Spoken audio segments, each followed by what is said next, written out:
गाडी आणि आयशरच्या झालेल्या अपघातात 9 जणांचा मृत्यू तर 11 जण जखमी झाल्याची धक्कादायक माहिती समोर येत आहे. जखमी 11 जणांपैकी 5 जणांची प्रकृती चिंताजनक असल्याचे समजते. पंजाबमधील फिरोजपूर फाजिल्का मार्गावरील मोहनगावच्या उताडजवळ आज सकाळच्या सुमारास हा अपघात झाला. धुक्यामुळे हा अपघात झाल्याचा प्राथमिक अंदाज पोलिसांनी वर्तवला आहे. याबाबत मिळालेल्या माहितीनुसार अत्यंत भरधाव वेगाने जात असलेल्या गाडीने आयशरला धडक दिल्याने हा भीषण अपघात झाला. ही धडक इतकी भीषण होती की या अपघातानंतर गाडीतील प्रवासी अक्षरशः बाहेर फेकले गेले. त्यामुळे अनेक प्रवाशांचा दवाखान्यात दाखल करण्यापूर्वीच मृत्यू झाला. अपघातावेळी गाडीतून 25हून अधिक जण प्रवास करत होते. जखमींना पोलिसांनी नागरिकांच्या मदतीने रुग्णालयात दाखल केले. त्यांच्यावर उपचार सुरू आहेत. पोलिसांच्या माहितीनुसार बुलेरो पिकअप गाडी गुरुहर सहाय येथून जलालाबादकडे जात होती. बुलेरोमधून मजूर प्रवासी प्रवास करत होते. त्याच वेळेस जलालाबादहून फिरोजपूरच्या दिशेने कॅन्टर जात होता. शहीद उधमसिंग कॉलेजजवळ पोहोचल्यावर अचानक दोघांमध्ये टक्कर झाली आणि यामध्ये गाडीचे मोठे नुकसान झाले. गाडीतील सर्व लोक अपघात स्थळापासून दूरवर फेकले गेले. जखमींना तातडीच्या उपचारांसाठी विविध रुग्णालयात दाखल करण्यात आले. तुळजापूर शहरातील नळदुर्ग रोडवर श्रीनाथ लॉन्च समोर वॅगनार आणि क्रेटा या 2 गाड्यांची समोरासमोर धडक झाली. या धडकेत 4 जण जखमी झाले आहेत.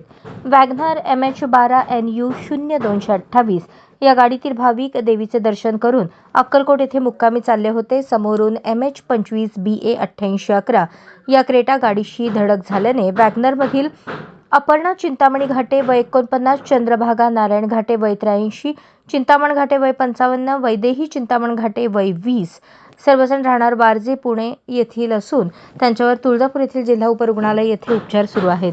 यातील चिंतामणी घाटे हे गंभीर जखमी असून त्यांना पुढील उपचारासाठी धाराशिव जिल्हा रुग्णालयात हलवण्यात आले आहे. श्री गणेश जयंतीनिमित्त शहरात सर्वत्रच विविध धार्मिक विधी पाळणा सोहळा व महाप्रसादाचे आयोजन करण्यात आले आहे. याच पार्श्वभूमीवर गुलमोहर सोसायटी वसंत विहार येथे श्री गणेश मंदिर आकर्षक मंडप फुलांनी फुग्यांनी विशेष सजावट करण्यात आली होती. रांगोळ्यांच्या पायघड्याही या दरम्यान घालण्यात आल्या होत्या. सकाळच्या सत्रात अशोक चंदन आणि सुविद्यपत्नी विद्या अशोक चंदन या दाम्पत्याच्या हस्ते होम हवन सोहळा पार पडला. यानंतर दुपारच्या सत्रात पाळणा महाआरती व भक्त भाविकांसाठी महाप्रसादाचे आयोजन करण्यात आले होते. यावेळी गणेश भक्तांनी गणपती बाप्पा मोरया, मंगलमूर्ती मोरया, गजानन महाराज की जय असा जयघोष केला. यावेळी उमाकांत शिंदे, नवनाथ जाधव, संताजी माने, अशोक चंदन, सतीश कुमार शेंडगे, औदुंबर गायकवाड, गणेश गंगणे, बाळासाहेब एकाड, CP माने, राजू बिराजदार, रवींद्र कारंजे, विनू गोपाळ, गोपाळ शेट्टी, अमोल लहांडे, लक्ष्मण मोरे, नारायण पुजारी, महिला वर्ग, शोभा शिंदे, किरण चंडक, सुरेखा गंगणे, भावना शेट्टी, विद्या चंदन, शिवकन्या शेळेकर, हर्षल जाधव, शारदा बंडगर, बिराजदार सुनंदा फंड, अपर्णा यादव पाटील, पुष्पा जाधव, सुनीता पाटील, सुरेखा लांडे, निर्मला कस्तुरे यांच्यासह भक्त भाविकांची मोठ्या संख्येने उपस्थिती होती. कार्यक्रमाच्या यशस्वीतेसाठी दानशूर व्यक्तींनी मोलाचे सहकार्य केले. आज गणेश जयंतीनिमित्त गुलमोहर सोसायटीमध्ये पाळण्याचा कार्यक्रम उत्साहात पार पडला आहे. सर्व गणेश भक्तांनी हजेरी लावलेली आहे. यासाठी मी गुलमोहर परिवाराचे खूप खूप आभारी आहे. यंदाही साराबादप्रमाणे गणेश उत्सव साजरा होतो आहे. गणेश जयंती उत्सव साजरा होतो आहे आमच्या गुलमोहर सोसायटीमध्ये आणि तोही नेहमीप्रमाणेच खूप उत्साहात साजरा करत आहे. इकडचं भजनी मंडळ, महिला मंडळ आणि पुरुष मंडळी फार व्यवस्थित सहभागी झालेले आहेत. केंद्रीय अर्थसंकल्प आज संसदेत मांडला जाणार आहे. त्याआधी सर्वसामान्यांना मोठी खुशखबर मिळाली आहे. LPG गॅस सिलेंडरच्या दरात कपात करण्यात आली आहे. तेल कंपन्यांनी 19 किलोच्या व्यावसायिक गॅस सिलेंडरच्या किमती कमी केल्या आहेत. व्यावसायिक सिलेंडरची किंमत 7 रुपयांनी कमी झाली आहे. नवीन दर आजपासून लागू झाले आहेत. दरम्यान 14 किलोच्या घरगुती LPG गॅस सिलेंडरच्या किमतीत कोणताही बदल करण्यात आलेला नाही. नव्या दरांनुसार आजपासून मुंबईत 19 किलोचा सिलेंडर कपातीनंतर 1749.5 रुपयांना मिळणार आहे, तर गेल्या महिन्यात हा भाव 1756 रुपये इतका होता. सोलापुरात सिद्धरामेश्वरांच्या गड्डा यात्रेमध्ये जिहाद्यांनी 3 हिंदू युवकांवर प्राणघातक हल्ला केला होता. त्याच्या निषेधार्थ पंच कमिटीला जाब विचारण्यासाठी सकल हिंदू समाजाकडून महाआरतीचे नियोजन करण्यात आले होते. श्री सिद्धरामेश्वरांची आरती करून जिहादी लोकांचा निषेध करण्यात आला. तसेच पंच कमिटीच्या ऑफिसमध्ये जाऊन तिथे पंच कमिटीस जाब विचारण्यात आला. बंदकी वडापावचे दुकान चालवतात. या बंदकींचा जिहादी वृत्तीच्या लोकांनी विनाकारण हिंदू लोकांस त्रास दिला. तसेच बेकायदेशीरपणे लोकांकडून पैशांची वसुली हे जिहादी लोक करतात. त्यामुळेच गेल्या वर्षी पंच कमिटीने तक्रार केली होती, परंतु पंच कमिटीला काही देणेघेणे नाही. फक्त पैसा आपल्याला कसा मिळेल याकडे त्यांचे लक्ष असते. त्यामुळेच हिंदुत्ववादी पंच कमिटीवर चिडून होते. पंच कमिटी आम्ही पुढच्या वर्षी नक्कीच बदल करू असे आश्वासन दिले. मात्र हजारो कार्यकर्ते न्याय मागणीसाठी मंदिरात आरतीच्या वेळेस जमले होते. कारण पंच कमिटी सोलापूर स्थानिक लोकांना कधीच गड्डा यात्रेत व्यापार करू देत नाही. मोठे व्यापारी हे सगळेच बाहेरील राज्यातील असतात. ते मागतील तेवढे पैसे देऊन दुकान गाळी खरेदी करतात. मनमानी पद्धतीने लोकांकडून पैसे वसुली करतात. हा सगळा रोष मंदिरात जमलेल्या युवकांमध्ये दिसत होता. यावेळी सकल हिंदू समाज समन्वयक सुधीर बहिरवाडे, शिवराज गायकवाड, आकाश मुदगल, अमित राऊत, प्रशांत पवार, सूरज भोसले, रोहित यादव, श्रीनिवास मुदगल, श्रीनिवास विटकर, आकाश जाधव यांची उपस्थिती होती. मंदिरात महाआरतीचं नियोजन केलंय. त्याच्या पाठीमागचं कारण की आपण या सिद्धेश्वर पंच कमिटीला सांगितलं होतं की सिद्धेश्वर गड्ड्यावर या जिहाद्यांना जागा देऊ नका, त्यांना व्यवसायाला जागा देऊ नका. आपल्या मुलींना लव जिहादमध्ये फसवतात आणि आपल्या मुलांना मारहाण करतात. जे बंदगी म्हणून आहे त्याच्या हातात पूर्ण गड्डा ठेवला होता आणि त्याच कुत्र्यानं आपल्या काल एक त्यांच्या 5-6 कुत्र्यानं भडव्यानं आपल्या 3-4 पोरांना मारहाण केली. आणि काय जिहाद्यानं मुद्दाम त्यांना मारहाण केली. फक्त मारहाण करायचं कारण काय, हिंदू म्हणून. आपण यांना यावर्षी तेट केलं होतं की अजिबात त्यांना सिक्युरिटी द्यायची नाही. त्या जवळजवळ त्यांचा 30 ते 40% धंदा मार खाल्ला. ते त्यांच्या मनामध्ये चिड होती. शेवटी त्यांनी त्याचा वचपा काढला. आज आपण सिद्धेश्वर पंच कमिटीला जाब विचारण्यासाठी महाआरती आयोजन केले आहे. गेल्या कित्येक वर्ष सिद्धेश्वर महाराज ट्रस्टचे पदाधिकारी हिंदू समाजाची दिशाभूल करत आहे. ठीक आहे,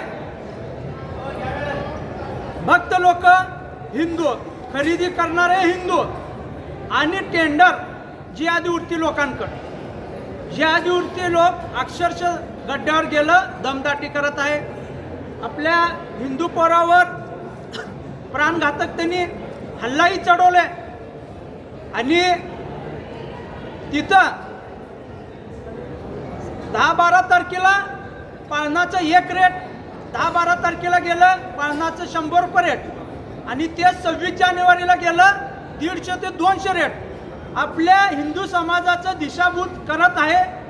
आणि कुठलंही वस्तू खरेदीला गेलं जाणून बुजून लोकांचं तोंड बघून महाग वस्तू सांगायचं आणि हिंदूला लुटायचं. हे हिंदूचा पैसा हा जिहादी वृत्तीच्या लोकांच्या खिशात चाललाय. आम्ही यांना इशारा देतो, तुम्ही हे षडयंत्र बंद करा आणि येणाऱ्या पुढच्या वर्षी यात्रेमध्ये सर्व टेंडर आमच्या हिंदू बांधवांना द्या. आमची हिंदू बांधवांची ही कॅपॅसिटी आहे. त्यांनी निलाव पद्धतीने कुठलेही टेंडर जागा म्हणा भाड्याने घेऊ शकतात. या वर्षी अक्कलकोटचे एक व्यक्ती हिंदू कार्यकर्ता यांना जागा विचारायला गेले असता भाड्याने, त्या या जिहादी वृत्तीचे लोक हे ट्रस्टवाले त्यांना भाड्याने जागा न बोलता डायरेक्ट काय म्हणले त्यांना, तुम्ही 25% खावा, 75% आम्हाला. असं प्रूफ ही आमच्याकडे व्हिडिओ पिन आहे. असं आम्ही लय दिवस चालू देणार नाही. हे आमचे इशारा आहे, हे ट्रेलर आहे, पिक्चर अजून बाकी आहे. जर तुम्ही गप नाही बसला तर तुम्ही असंच दिशाभूल केला, आम्ही गप बसणार नाही. येणाऱ्या काळात आम्ही रस्त्यावर उतरू आणि तुम्हाला आम्ही दाखवू.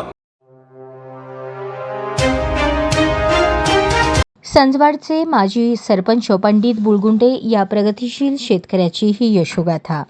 दक्षिण सोलापूर तालुक्यातील संजवाड येथील माजी सरपंच व प्रगतिशील शेतकरी पंडित भीमराव बुळगुंडे यांनी दुष्काळी परिस्थितीवर मात करत हिरवीगार शेती फुलवली. दुष्काळामुळे परिसर सगळीकडे कोरडे रान दिसत असताना सध्या यांचे हिरवेगार रान पाहून शेतकरी अचंबित होत आहेत.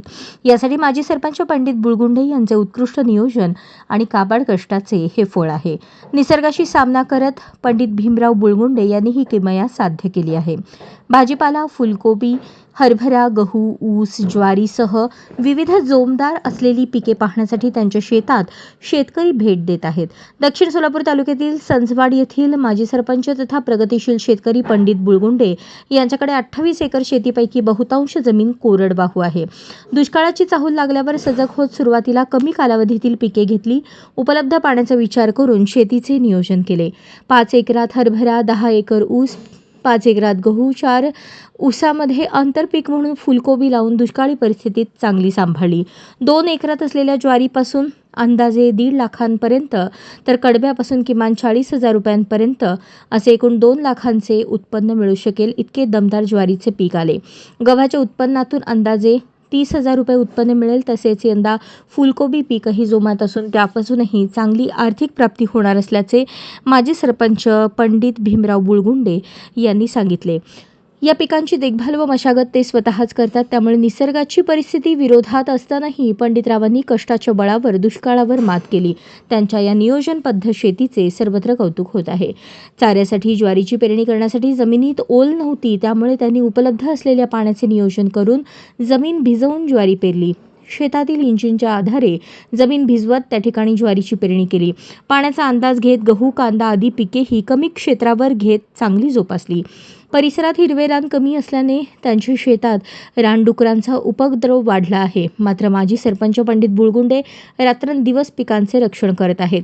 पाण्याचे योग्य नियोजन करून उपलब्ध पाण्यावर दुष्काळातही हिरवीगार शेती फुलवता येते हे पंडितरावांनी सिद्ध करून दाखवले. घाबरून न जाता संकटांशी सामना केला तर यश नक्कीच मिळते, असा सल्ला पंडित बुळगुंडे यांनी आपल्या परिसरातील शेतकऱ्यांना दिला आहे. 1 नोव्हेंबरला 4 एकर ऊस लागवड केलेलो आहे. त्याच्यात आंतरपीक म्हणून मी 10 नोव्हेंबरला फुलगोबी लावलेलो आहे. एकूण 4 एकरामध्ये आंतरपिकामध्ये एकूण 55,000 ते लागण केलो आहे. आणि ते फुलगोबीचं गड्डा आज तयार झालेला आहे आणि काढणीस जवळपास आलेला आहे. या आठवड्यामध्ये काढणी होणार आहे.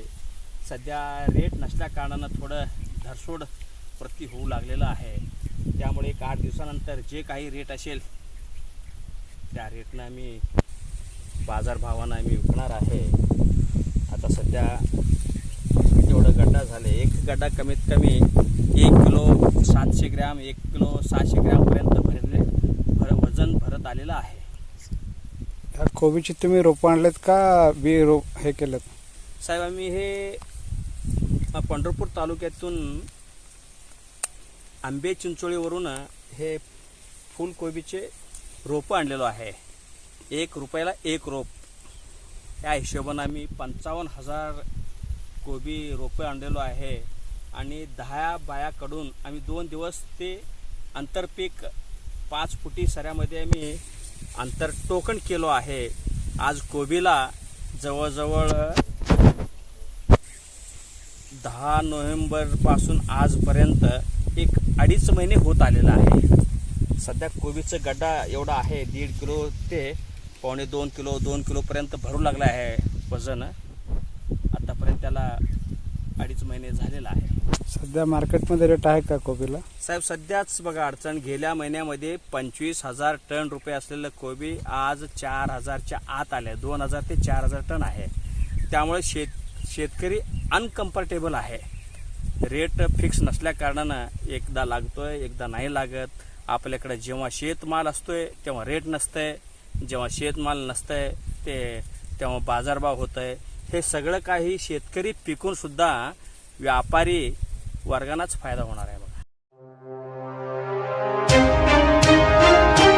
सकल मातंग समाज आदी जांबुमुनी मोची समाजाच्या वतीने अनुसूचित जातीच्या आरक्षण वर्गीकरणासाठी हैदराबाद राज्य येथे पद्मश्री मंदाकृष्ण मादिगा यांच्या नेतृत्वाखाली हलगी मोर्चा काढण्यात येणार आहे. हलगी मोर्चा 7 फेब्रुवारी 2025 रोजी देशातील उपेक्षित वंचितांना समताधिष्ठित सामाजिक न्याय मिळवून देण्यासाठी महाराष्ट्र, कर्नाटक, आंध्र प्रदेश, तामिळनाडू, तेलंगणातील 1 लाख हलगी वादक एकत्रित येऊन अनुसूचित जातींचे अबकड वर्गीकरणासाठी हलगी वादक आंदोलन करून न्यायपीठाने 27 ऑगस्ट 2020 रोजी अनुसूचित जाती जमाती करण्यात आरक्षणात वर्गवारीच्या बाजूने ऐतिहासिक निर्णय दिला होता. त्यापुढे 7 न्यायाधीशांच्या न्यायपीठाकडे पाठवले होते. विविध निर्णय घेण्यात आले, पण तोपर्यंत काही अंमलबजावणी करण्यात आलेली नाही. त्याबद्दल हे हलगी वादक आंदोलन करण्यात येणार आहे, अशी माहिती MRPSचे नेते सत्यम रानटी मादिगा यांनी सांगितली. या पत्रकार परिषदेला उत्तम प्रकाश खंदारे, देवेंद्र भंडारे, सुरेश पाटोळे, प्रवीण वाडे, रोहित खिलारे, नागनाथ कासलोलकर, सुधाकर पाटोळे आदी मान्यवर उपस्थित होते. तमिलनाडु, आंध्र, तेलंगाना, हर स्टेट में साउथ इंडिया में जो गवर्नमेंट ने एक कमीशन डाले हैं, वो कमीशन रिपोर्ट का हिसाब से कैटेगराइजेशन करने के लिए हर स्टेट में ये कमीशन का एक बहाना बना के लीड कर रहे हैं, क्योंकि 60 दिन में करने का ये स्टेटमेंट जो देने का रिपोर्ट अभी 5 महीने हो चुका है.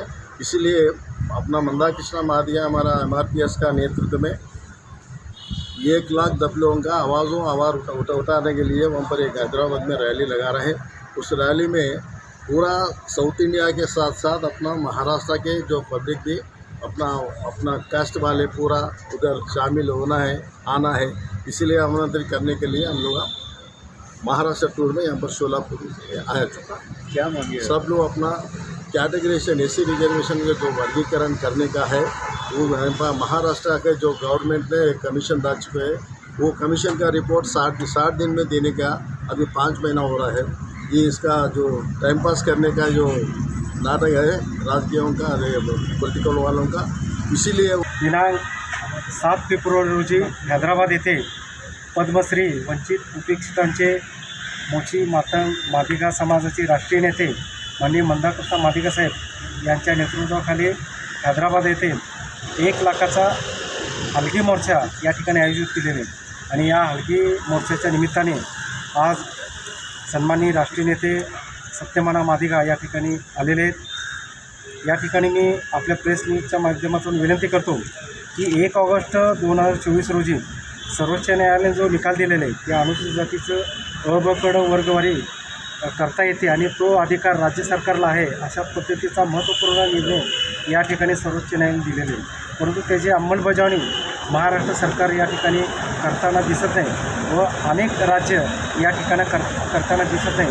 आणि राज्य सरकारला जाग येण्यासाठी या ठिकाणी समस्त तेलंगणा, आंध्र, कर्नाटक, महाराष्ट्र या ठिकाणचे समाज बांधव मोठ्या संख्येने उपस्थित राहून या हलगी मोर्चामध्ये सहभागी होणार आहेत. समाजाचे नेते आदरणीय मंदाकृष्ण मादिगा हे गेल्या 30 वर्षापासून अबकड वर्गीकरणासाठी प्रयत्न करत आहे आणि त्यांच्या प्रयत्नाला यश येऊन सुप्रीम कोर्टाने देखील निर्णय दिला आहे की वर्गीकरण झालं पाहिजे आणि तो अधिकार वर्गीकरणाचा राज्य शासनाला दिला आहे. आणि त्या पद्धतीनं गेल्या 6 महिन्यापासून कुठल्याही राज्यामध्ये त्या संदर्भात कुठलीही राज्य सरकारने दखल घेतलेली नाही.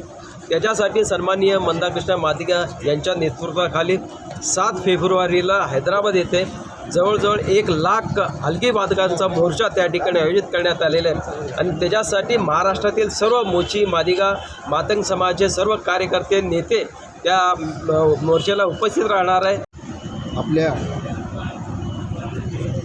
13% आरक्षणामध्ये उपवर्गीकरण व्हावं ही अनेक दिवसाची मागणी, संघर्षमय या ठिकाणी आदरणीय मंदाकृष्ण मादिगा यांनी लावून धरलेली होती. त्या मागणीला सुप्रीम कोर्टाच्या निकालाच्या माध्यमातून 1 ऑगस्ट 2024ला यश आलं.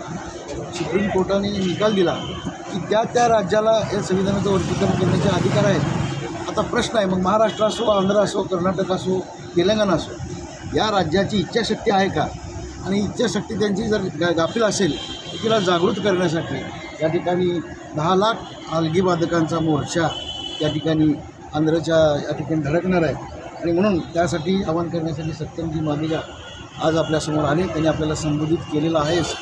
आपले माजी नगरसेवक देवेंद्रजी भंडारे, प्रभूजी शिवसेनेचे सुरेश पाटोळे, सर्व समाज बांधव माझ्यासह समाज म्हणून या चळवळीमध्ये या ठिकाणी आम्ही निर्धारपूर्वक सामील होणार आहोत.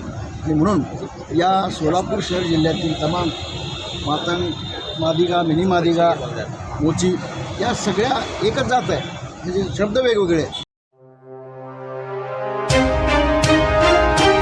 अखिल भारतीय मराठी नाट्य परिषद मध्यवर्ती शाखा मुंबई यांनी 31 जानेवारी यशवंत नाट्यगृह दादर मुंबई येथे आयोजित केलेल्या राज्यस्तरीय एकांकिका स्पर्धेत महानगर शाखा सोलापूर यांच्या दोरखंड या एकांकिकेतील शाखेचे अध्यक्ष प्राध्यापक अजय दासरी व अस्तित्व मेकर्स फाउंडेशनचे सचिव किरण लोंढे यांच्या मार्गदर्शनाखाली अमोल साळवे लिखित संजय सावंत यांनी दिग्दर्शन केलेल्या व गोवर्धन कमटम संघ प्रमुख म्हणून जबाबदारी पार पडलेल्या या एकांकिकेतील नेपथ्य सोमनाथ लोंढे यांचा प्रथम क्रमांक आल्याबद्दल 2,000 रुपये सन्मानचिन्ह प्रमाणपत्र देऊन त्यांना गौरवण्यात आले.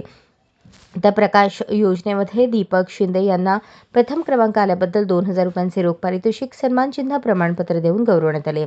या एकांकिकेला राज्यस्तरीय स्पर्धेत उत्तेजनार्थ सांघिक 5,000 रुपयांचे पारितोषिक प्रमाणपत्र सन्मानचिन्ह मिळाले.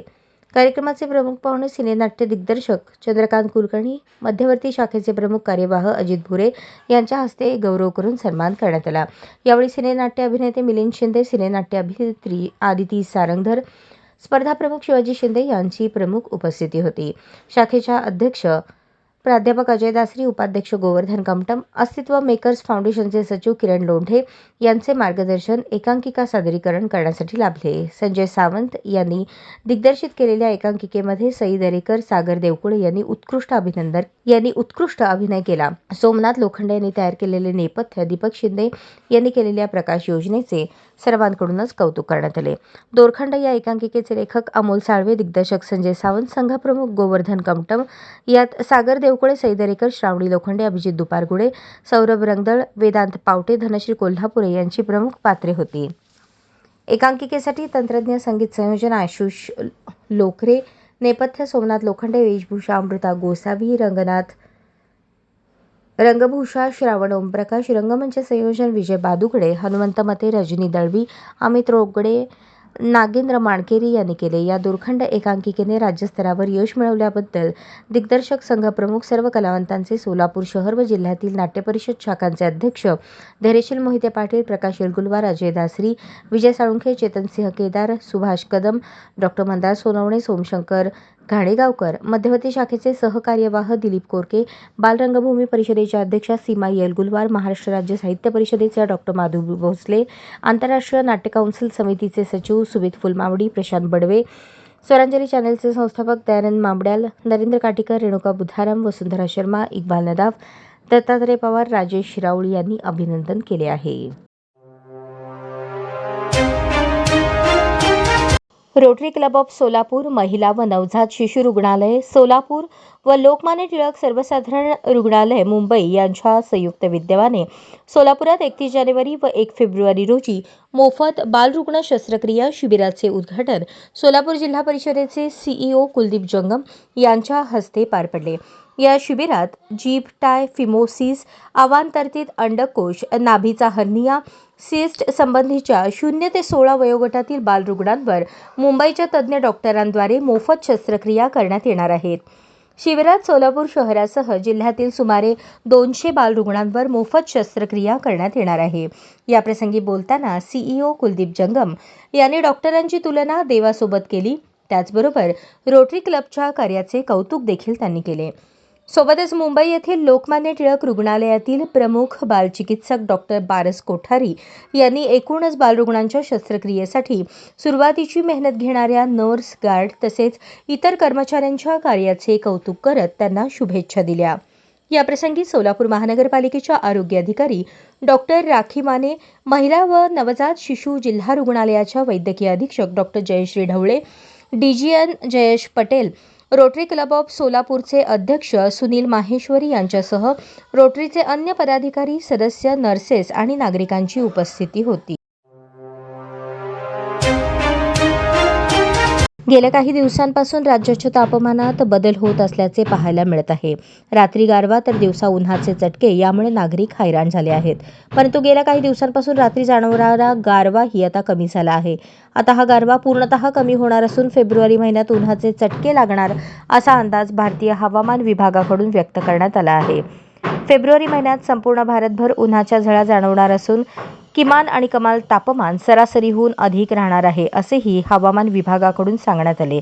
त्यामुळे नागरिकांना यंदाच्या वर्षी महिनाभर आधीपासून गरमी सहन करावी लागणार आहे. भारतीय हवामान विभागाने दिलेल्या अहवालानुसार देशभरात फेब्रुवारी महिन्यापासून किमान आणि कमाल तापमान सरासरीहून अधिक राहणार आहे. मुंबई किनारपट्टी आणि उत्तर व मध्य महाराष्ट्रात उन्हाचा चटका वाढणार आहे. वित्तमंत्री सीतारामन यांनी या बजेटमध्ये सर्वांनाच दिलासा दिला आहे. 2014 ते 2025 सालादरम्यानचे हे सर्वोत्कृष्ट बजेट आहे असे म्हणण्यास हरकत नाही. 12 लाखपर्यंतच्या कमाईवर कोणताच इन्कम टॅक्स नाही. स्टँडर्ड डिडक्शन हे 75,000 ठेवण्यात आले आहे. मागील 4 वर्षांचे IT रिटर्न एकसाथ करू शकता. ज्येष्ठ नागरिकांना व्याजावरील सूट 50,000वरून वाढवून 1 लाखांपर्यंत करण्यात आली आहे. कॅन्सर रोगांवरील 36 औषधे संपूर्ण ड्युटी फ्री करण्यात आली आहेत. TV, मोबाईल, इलेक्ट्रिक कार, देशात तयार झालेले कपडे, चामड्याच्या वस्तू स्वस्त होणार. जलजीवन मिशनसाठीचे बजेट 100% वाढवण्यात आले. उड्डाण योजनेअंतर्गत 120 शहरे जोडली जातील. त्यामुळे या उडाण योजनेचा लाभ अजून 4 करोड विमान प्रवाशांना मिळणार. विमा क्षेत्रात 100% FDIला मंजुरी, त्यामुळे विमा स्वस्त होणार. खाद्यतेल पुरवठ्यासाठी आत्मनिर्भरता होण्यासाठी 6 वर्षांचे नियोजन. शेतकऱ्यांसाठी प्रधानमंत्री धनधान्य योजना, किसान क्रेडिट कार्डची योजना मर्यादा 5 लाखांपर्यंत वाढवली. 2 घरे असणाऱ्या घरमालकाला टॅक्समध्ये सूट. सर्व सरकारी शाळेत ब्रॉडबँड कनेक्टिव्हिटी मिळणार. AI सेंटर वाढवण्यासाठी 5,000 कोटी. भारत देश हा खेळणी बनवण्याचा, जागतिक देश बनवण्याचा मानस. MSMEसाठी लोन मर्यादा 5 कोटींवरून वाढवून 10 कोटी करण्यात आली. स्टार्टअपसाठी ही मर्यादा 10 वरून 20 कोटी करण्यात आली आहे. अशा अनेक योजनांमध्ये उद्योग, व्यापार, शेती, विद्यार्थी, नोकरदारांना लाभ मिळणार आहे.